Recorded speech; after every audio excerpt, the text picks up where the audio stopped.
first of all, I'm a supporter of President Donald Trump. I'm a supporter of our Constitution. And I believe, like many others believe, that we did not have a free, fair, and transparent election. What Joe Biden and the liberal media did and others, including big tech, they interfered like nobody else interfered. And a lot of us here, we're concerned about that, but we'll let them know we're not backing down. We're not going away. This president garnered over 70 million votes, and we're here to stay. What they've done is awaken a sleeping giant. Well, I'm surprised that many of them haven't stepped up to the plate and support this president like this president supported this country, just doing the right thing. And more importantly, standing up for, again, over 74 million people who said, look, we want to re-elect Donald Trump. Joe Biden, being in his basement, he could not have won this election the way that he won, well, allegedly won this election. As far as I'm concerned, Donald Trump did get re-elected. As far as I'm concerned, Donald Trump is my president, always will be my president. You know, in today's environment, because of the left, many are afraid to step up, though. You know, there should be a hate crime for someone to attack you based on your political affiliation or your party support. That is an encroachment upon our First Amendment. We have the freedom and the right to support what we want to support. But now people are afraid to. Even here in Washington, with all these people here who are part of the Trump organization and the team, we all know that when the sun goes down, here comes Antifa and Black Lives Matter attacking innocent people who are marching in their state capitol, and they have a right to protest for their rights as well. But that's not the American way, and that's what Joe Biden and Nancy Pelosi, Chuck Schumer, and Kamala Harris, they support these terrorists. They have not called them out. I understand now even Black Lives Matter is threatening Joe Biden, but I told them what that crowd was like. They're terrorists. You cannot negotiate with a terrorist. Black Lives Matter and Antifa, they are terrorists. Well, obviously we're disappointed that the courts did not hear the case because, and I understand there are some issues with the legal standings, but there are too many sworn affidavits. There are too many people who feel like their rights have been infringed upon, their voting rights, and they want their case to be heard in court. And that court being the highest court of the land. And so a lot of us are disappointed, but again, we're disappointed, but we're not backing down. And we have a big race coming up in Georgia. Georgia is the battleground state. We are going to hold the line. Everyone has Georgia on their mind right now, clearly. But there are many of us that we're standing with this president. And let me tell you, President Trump is not going anywhere. He is a Republican Party, and I support him. Clearly, the Democratic Party, they're a party that they have not denounced the violence coming from Black Lives Matter and Antifa. They're embracing socialism. We cannot be like Venezuela and other countries where you see socialism does not work. But at the same time, we're not a third world country.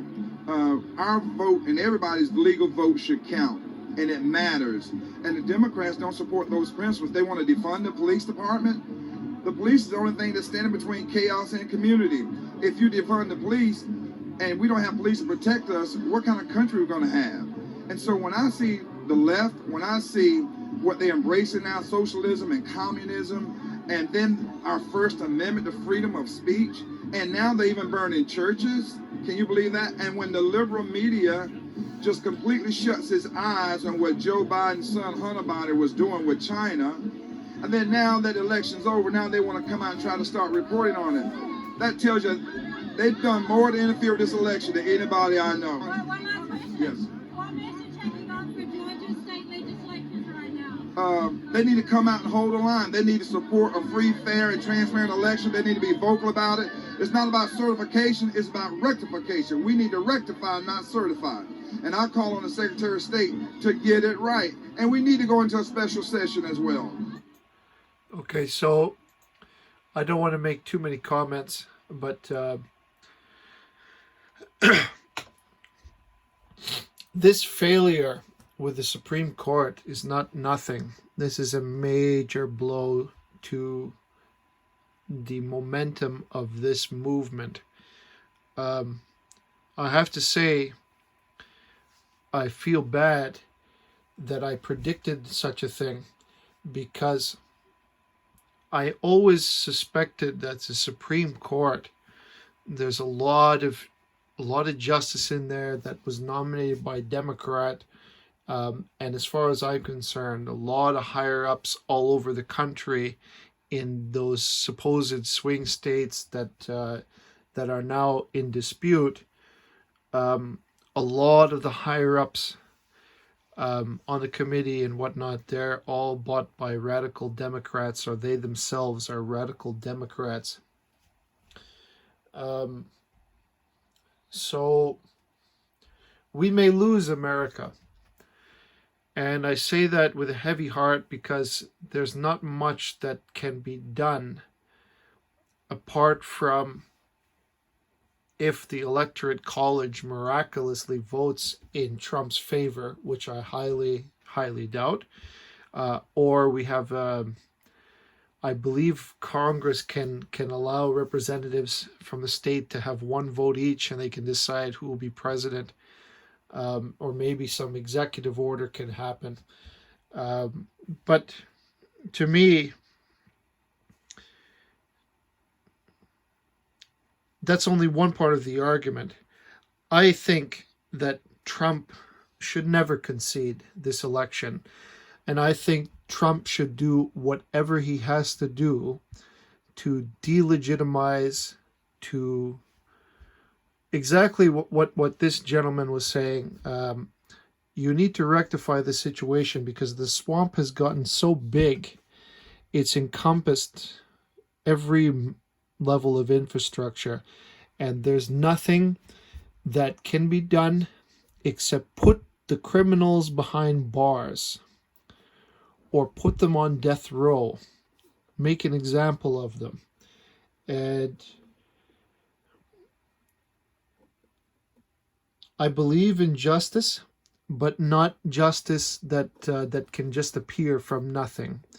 I was watching a speech by Michael Flynn the other day, and he sounded a lot like a Catholic preacher. They talk about holding the line. The line is already lost. And I don't say that because I'm trying to condescend anybody. I'm saying because everyone should play their part. And everyone takes on the responsibility of supporting the truth. And they can, or they can't, or they won't. It's their individual decision.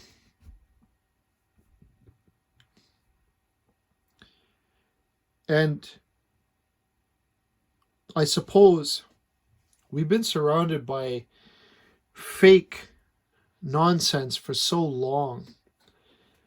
We've forgotten the meaning of words, or we've changed the definition of words. We've altered our outlook so as to fall prey to, if somebody speaks the correct words, that politically correct words, that we have to adhere and stay within the confines of those boundaries that they set for us. Even though it blocks our right to think, we have to concede to those parameters. And the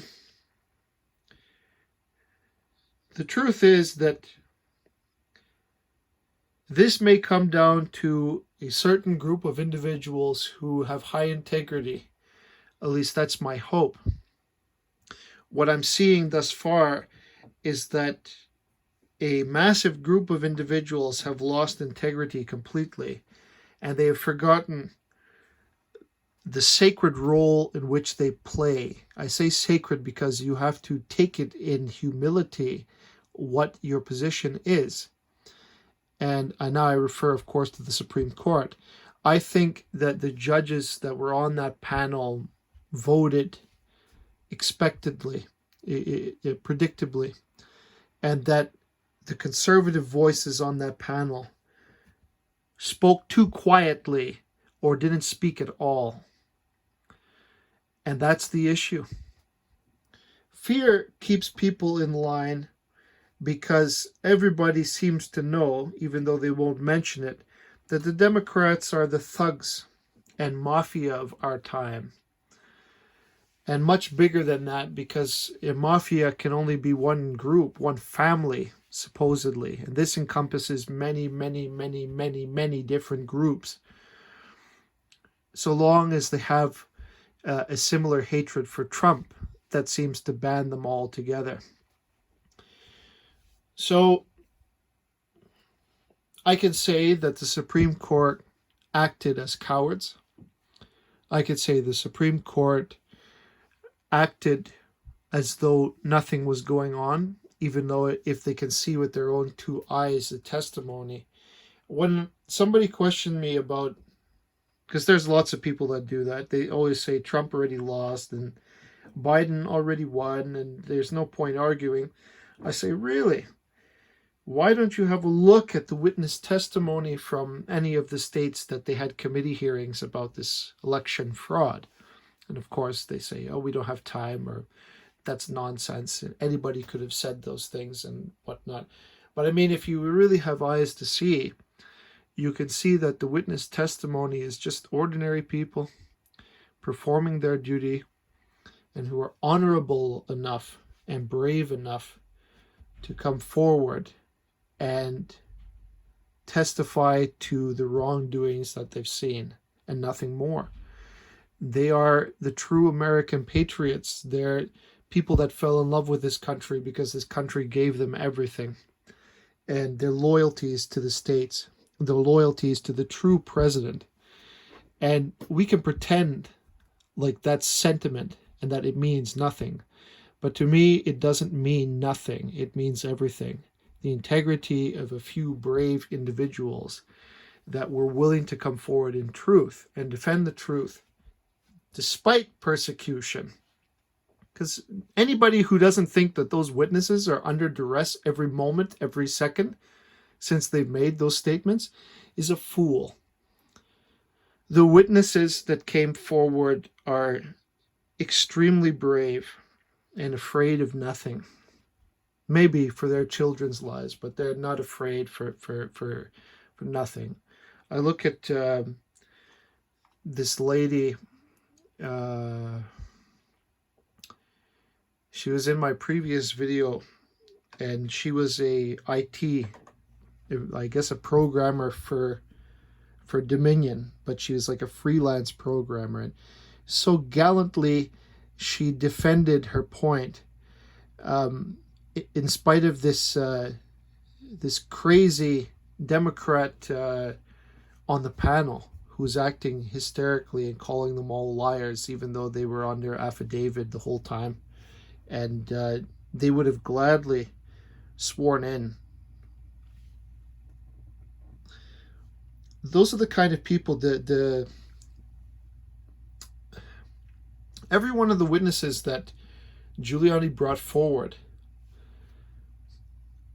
you have to consider the process in which he got witnesses, because there are thousands of them that came forward, but he probably, they understood that the scrutiny would invite a lot of danger for those people personally, and that people had already been killed, beaten in the streets, intimidated over the phone or intimidated in person, their children threatened, and so on and so on. These things are not to be taken lightly. These are real Americans that face a great threat for defending the truth. And they are too few, so few, who are willing to defend the integrity and the morality and the character of those people whom I classify as heroes of America, and they should be commended for their bravery, because they're so brave.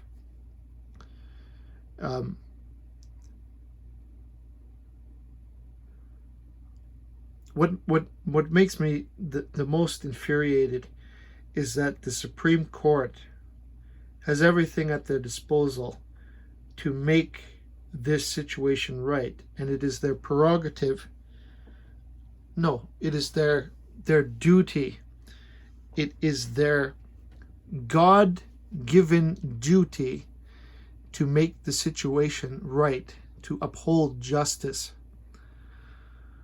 When they're sworn in, they swear to uphold the law. The law has been greatly, deeply abused, and the law has been disregarded in every way possible according to the Constitution and the laws and parameters set forth by the founders, to ensure that the elections would be unbiased, uncorrupted, and free. So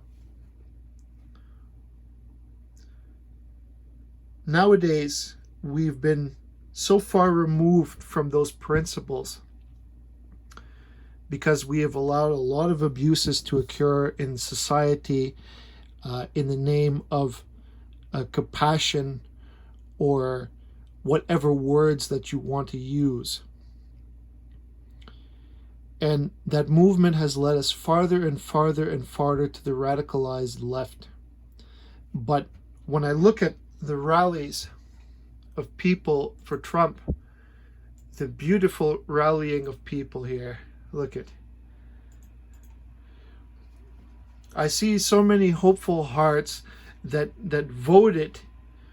And let's put our cards on the table. Let's be honest here.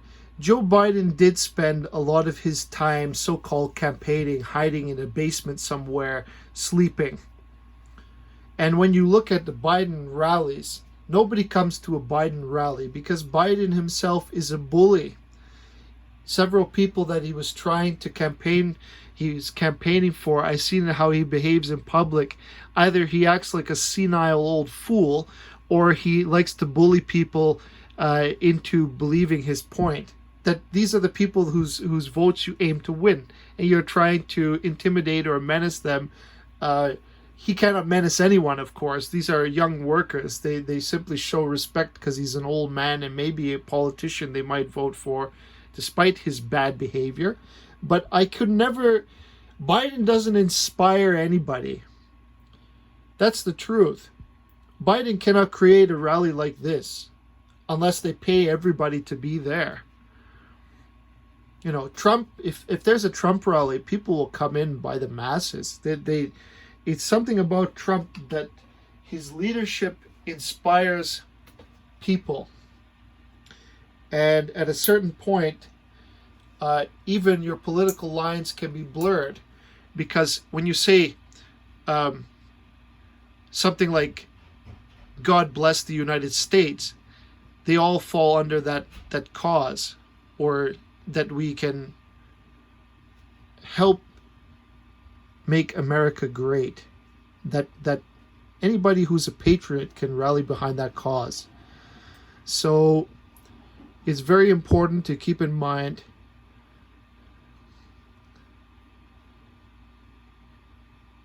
what you're taking from America.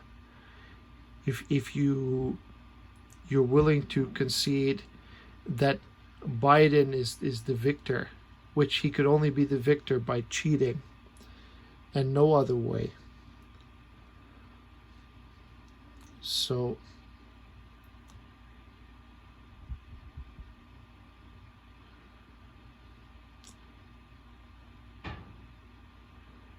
I think I'll end it with that.